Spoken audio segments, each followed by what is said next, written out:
Hey guys, it's Joey over at Shock Therapy, and today we're going to be doing a spring kit install on the new Kawasaki H2. Some benefits that you will see with a spring kit is a huge gain in ride improvement. Not only that, but you do gain your ride height back from factory. The stock springs do sag just a little bit, so some Shock Therapy springs will bring your ride height back up and they will not be sagging. Let's get right into the install of the H2 spring kit. Alright guys, so the first thing you're going to want to do is going to want to pull this hood off to get easier access onto the top shock bolts. And then once we do that, we'll go ahead and jack up the car.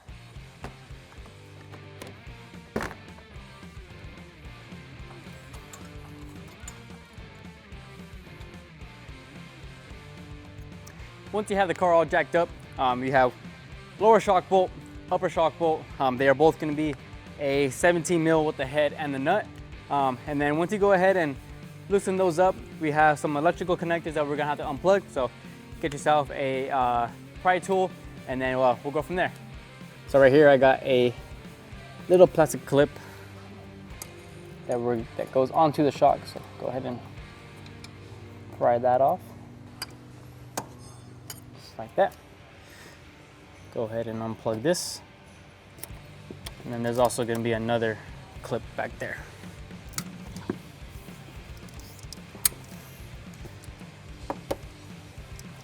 Go ahead and move that out of the way. Now we can go ahead and take off our lower shock bolt.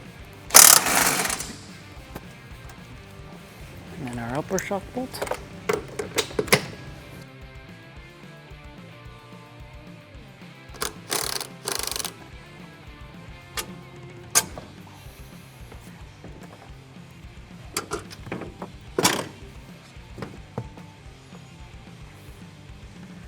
All right, so now we got the shock out. Go ahead and use our spring compressor here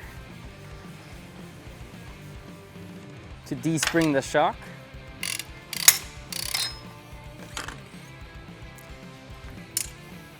Now that we have our shock de-sprung, go ahead and move it on over to a vise. Now we are gonna go ahead and set our preload and crossover. So we're gonna knock our preload loose and our crossovers loose, and then we're going to go ahead and adjust them. Go ahead and set our preload from the body cap to 4 1/4, and then our crossover to 6 1/2.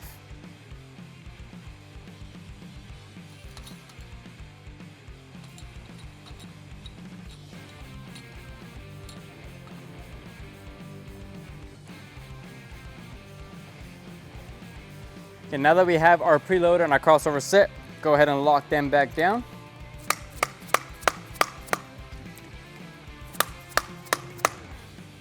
Now this is just a base for your starting measurements. You will have to adjust them once you can throw the shocks back on the car and go ahead and set your ride height.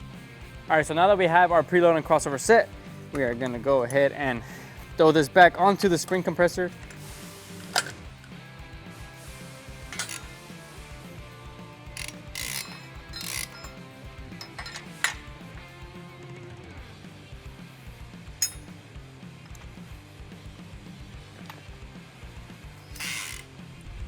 Now that you have your Shock Therapy springs, go ahead and throw the shock back onto the car.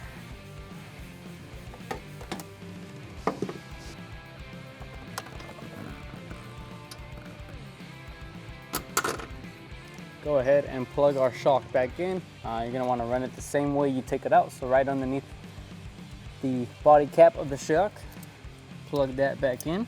Make sure your clips all go back into where they were at.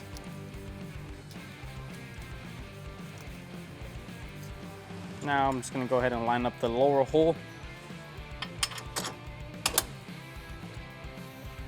All right, now that we have the shock on, we're gonna go ahead and tighten these shock bolts down.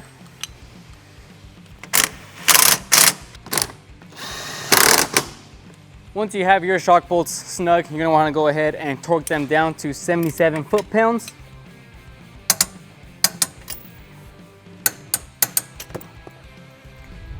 Now that we're all done on the driver's side, go ahead and repeat the same steps onto the other side. Once you're done with that, we'll move on to the rear. All right, we've just wrapped up the front end of the car, flipped the car around. Now we're gonna start with the install of the springs on the rear of the car.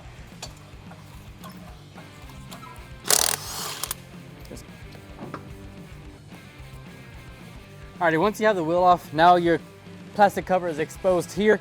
There's 3 Phillips, one on top, one on the bottom, and one on the side of the swing arm. So we'll just go ahead and start by taking those off. Now you want to be careful because there is a washer on the head of the screw.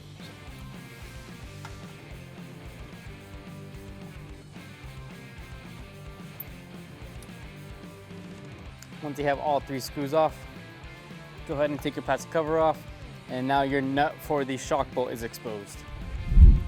Now for the shock themselves, you're gonna need a 19mm socket, 17mm wrench, and then a 17mm socket on a ratchet of some sort for the upper bolt. So go ahead and start by taking the lower bolts off. The nut is gonna be a 19mm, and then the head of it is gonna be a 17mm.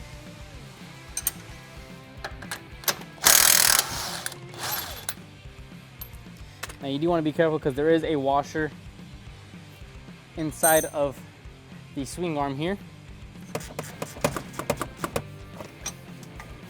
Okay, now that we have our shock bolts loose, go ahead and take the electrical connectors off. Same deal as the front, you're gonna have the plug that's going into the shock. Go ahead and unplug that there. And then you're gonna have 2 little tiny plugs right here. So go ahead and take those off. Careful not to break them. The first one and the second one's right behind it. Just like that.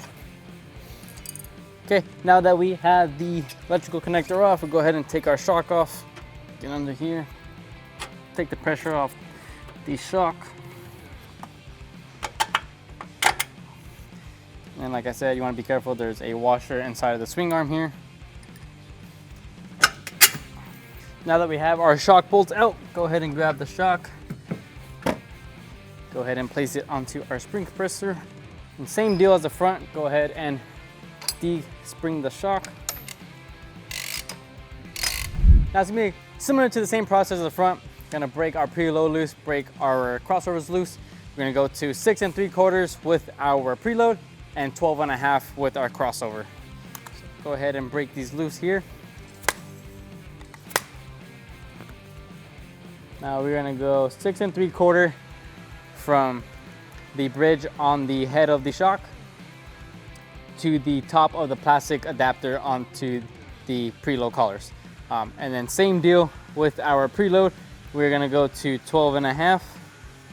It is almost right there, not that much. Perfect. Once we have everything set, go ahead and tighten those down. Now you will be using this stock retainer and stock divider, so don't throw those away, don't get rid of them. And you want to make sure that your springs are 180 from each other. Now that we got our springs onto the shock, go ahead and throw it back onto the car.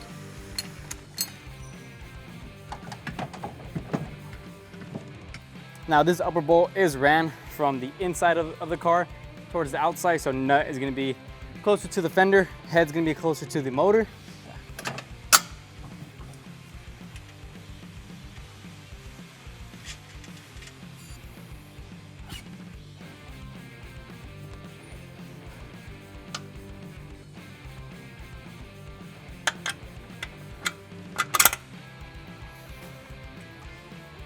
Now you got your washer and your nut for the lower bolts. You can go ahead and tighten everything down.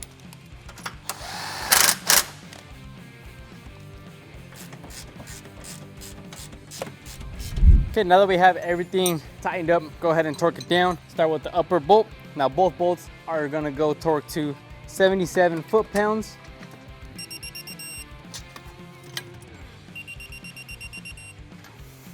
So now we're gonna go ahead and throw on the plastic guard for the lower shock bolt. You can leave it off, you can put it back on. You may have to take these shocks off and on a couple times to set your ride heights. So just, you know, just beware. But we're gonna throw it back on for the sake of the video. Okay, now that we have the shock all back on, the plastic guard on, we're gonna go ahead and plug our electrical adjuster back in, just like that, and then we throw the clips back on as well. Once you have plugged in your shock, make sure everything's tight, make sure everything's torqued, and then we can go ahead and throw our wheel back on. Okay, once you've tightened down your wheel back onto the car, go ahead and drop the car down and torque your wheels down to 110 foot-pounds. Once you've gotten everything on the one side all torqued down, all ready to go, you're gonna wanna go ahead and repeat the same steps onto the second side. But once you're all done with that, we're gonna go ahead and set our ride heights. So we'll go ahead and settle the car, and then I'll show you guys where to measure from for a ride height.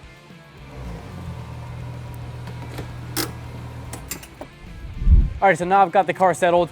You are gonna want the car to be settled with whatever weight you're gonna have in it. So driver, as well as if you're riding with a passenger 100% of the time. And then as well as if you have a spare tire, ice chest, and all that good stuff, you want all that to be on the car when you're measuring for ride height. So we'll walk over to the front. Now where you're gonna wanna be measuring for the ride height in the front is gonna be right here on the lower A-arm.